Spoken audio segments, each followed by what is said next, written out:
आपको इनडायरेक्टली बताया यह बात कि अगर आपके पास ऑलरेडी इनमें से किसी भी कोई भी यूलिप इस हाउस की है तो आप इन प्लान्स में, इन फंड्स में शिफ्ट कर सकते हैं क्योंकि इनकी परफॉर्मेंस बेहतर रही है। लेकिन हाँ, यूलिप को इंश्योरेंस कम इन्वेस्टमेंट के तौर पे ना देखें। आप म्यूचुअल फंड्स को चुने इन्वेस्टमेंट्स के लिए, इंश्योरेंस के लिए टर्म प्लान खरीदे ताकि ज्यादा कवर भी आपको मिल सके। चलिए अब क्वेश्चंस को लेते हैं। अगर आपके पास यूलिप से जुड़ा हुआ कोई और कंफ्यूजन है जी बताइए फिरोज जी। दीपाली जी, जब आपने कहा कि स्विच कर सकते हैं तो मुझे मेरे जहन में एक एडवांटेज भी आया।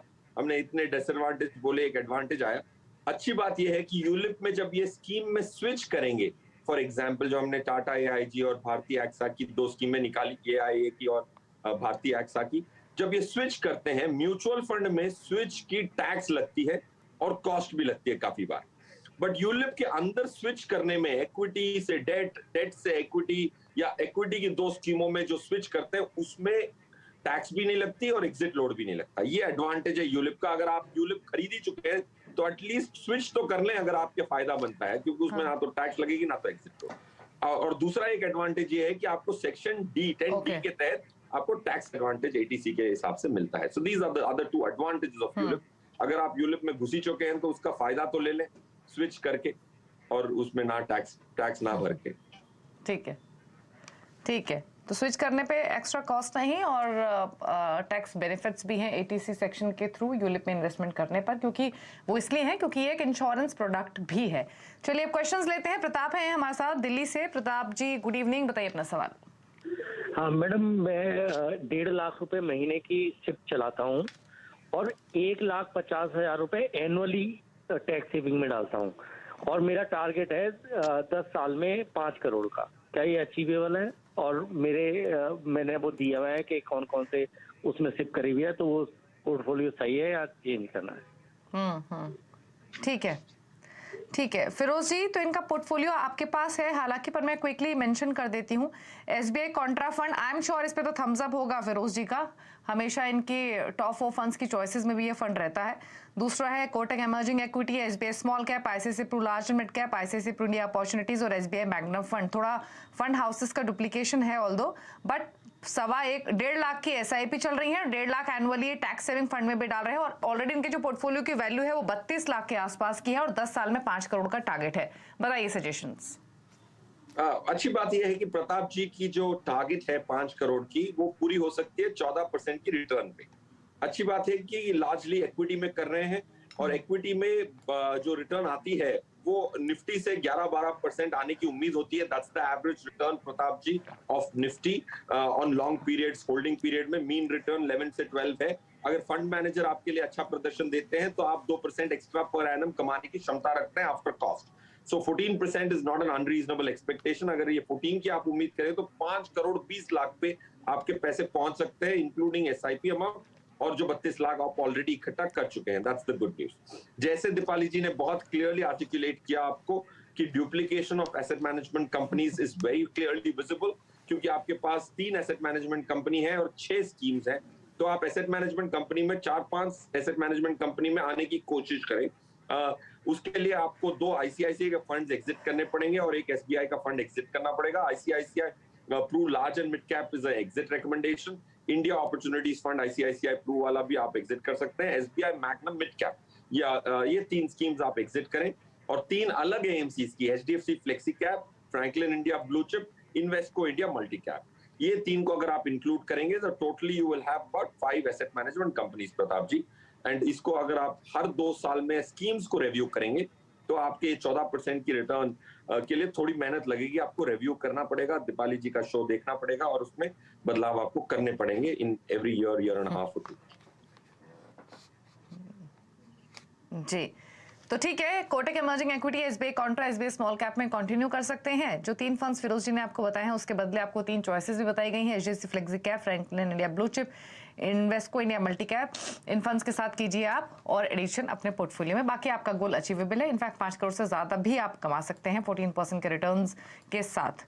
मयूर हैं हमारे साथ अब फोन लाइन पर। मयूर गुड इवनिंग, बताइए अपना question. Good evening sir. Good evening ma'am. Hello, am I audible? Good evening, बताइए। मैम मेरा टारगेट अभी मेरा 4 साल का बच्चा है और मेरा टारगेट है वो 1.5 CR का मेरा टारगेट है। अभी मैं मंथली 15,000 की SIP कर रहा हूँ मैडम। वेरियस मेरे 5-6 SIP के जो ये है उसमें इन्वेस्ट कर रहा हूँ मैडम मैं। और मेरा अभी एक 20 यहाँ से अभी 20 साल के बाद मेरा टारगेट है 1.5 CR का। तो आपके पास अभी 7 SIPs आपकी चल रही हैं, करेक्ट? यस सर, मेरी टोटल 7 SIP चल रही है मैडम और मेरा टारगेट है 1.5 CR आफ्टर 20 और कब से आपकी ने SIP को कितना टाइम हो चुका है आपकी? मैडम मेरा अभी टोटल SIP को टाइम हो चुका है 6 साल हो चुके हैं मैडम। 6 years हो चुके हैं। तो आपने आपके इस समय आपको जानकारी है कि आपके पोर्टफोलियो की वैल्यू कितनी है फिलहाल? अभी मेरा राइट नाउ मेरा पोर्टफोलियो का टोटल जो कैपेक्स है वो 15 लाख कुछ तो है मैडम। 15 लाख 15 लाख है, ठीक है। तो फिरोज जी 15,000 की SIPs 7 म्यूचुअल फंड्स ये कर रहे हैं 6 साल से। ओके, 15 लाख की इनकी ऑलरेडी वैल्यू है पोर्टफोलियो की और इनका टारगेट जो इन्होंने मेंशन किया 1.5 करोड़ का है 20 साल में। सजेशंस आपके? इस गुड न्यूज ये है दीपाली जी मयूर के लिए कि ये टारगेट बहुत आसानी से मीट हो सकता है। अगर आपके पास 20 साल का समय है, जो आपके 15 लाख रुपए इकट्ठे हुए हैं, अगर उसको 14% पे ग्रो करते हैं तो 20 सालों में 13 से 14 गुना पैसा हो जाता है। तो ये जो टारगेट है आपका, वो आपके करंट 15 लाख की जो कॉर्पस है उसी से अच्छी मैनेजमेंट से पहुंच सकते हो आप। 13 से 14% की रिटर्न में आप आराम से 2 करोड़ पे पहुंच सकते हो 15 लाख की कॉर्पस से ही। अब रहा सवाल जो आपकी SIPs चल रही हैं, क्योंकि आपने जल्दी से स्टार्ट किया है, 6 साल हो चुके हैं, आपका लड़का 4 साल का है, मतलब आपकी लड़के की पैदाइश से पहले ही आपने इन्वेस्टमेंट शुरू कर दी है। So that's a great thing Mayur and it is an inspirational thing for every other viewer as well. Point 1। Point 2, आपकी जो स्कीम्स है उसमें काफी बदलाव की जरूरत है दीपाली जी। इनकी जो स्कीम्स है जैसे एक्सिस मिड कैप हो गई, एक्सिस लॉन्ग टर्म इक्विटी, जो एक ELSS स्कीम है उसको हम 1.5 साल से रेकमेंड कर रहे हैं एग्जिट करने का। इन्होंने अभी भी रखी हुई है -11% की 1 साल की रिटर्न है। जब से हमने एग्जिट की रिकमेंडेशन दी है तब से -13% की उसकी रिटर्न है। बाकी दूसरी स्कीम्स 5-6% पॉजिटिव है। तो एक्सिस लॉन्ग टर्म इक्विटी आपको एग्जिट करना है, एक्सिस मिड कैप को आपको एग्जिट करना है। Nippon India flexi cap exit बोलूंगा मैं। HDFC स्मॉल कैप, एक चिराग सेतलवाड़ फंड मैनेजर है, स्मॉल कैप कैटेगरी के लिए बहुत बड़ा हो चुका है, इसलिए उसको एग्जिट करना चाहिए। और कोटक फ्लेक्सी कैप, उसकी भी साइज काफी बड़ी हो चुकी है। तो उसके बदले मैं आपको 5 अलग स्कीम्स बताता हूं, ज्यादातर उन्हीं एसेट मैनेजमेंट कंपनीज की, तो आप इंटरनली स्विच भी कर सकते हैं। HDFC flexi cap, Kotak emerging equity, Nippon India small cap, SBI Contra और फ्रैंकलिन इंडिया ब्लू चिप, ये 5 schemes plus the 2 schemes which you have में 6 अलग AMCs, SBI की 2 स्कीम्स होंगी। इसमें आप अपनी SIP करें और लगातार डिसिप्लिन से करते जाएं। माना कि आपका target. Yes Deepali ji, I am done जी। तो आपको हाँ, तो फिरोज जी ने यहाँ पे क्लियरली आपको बताया है कुछ फंड से आपको स्विच करना है दूसरी स्कीम्स में, और जिनमें आप निवेश कर सकते हैं वो ऑलरेडी आपकी स्क्रीन्स पर हैं। HDFC flexi cap, Kotak emerging equity, Nippon India small cap, SBI contra, Franklin India blue chip, इन फंड्स को आप शामिल कर सकते हैं अपने पोर्टफोलियो में। बाकी आप अपने गोल को हासिल कर सकेंगे। चलिए इसी के साथ एक ब्रेक के लिए भी रुक रहे हैं। ब्रेक के उस पार कुछ और क्वेरीज लेंगे। फिरोज अजीज हमारे साथ बने हुए हैं, चलो वापस आते हैं।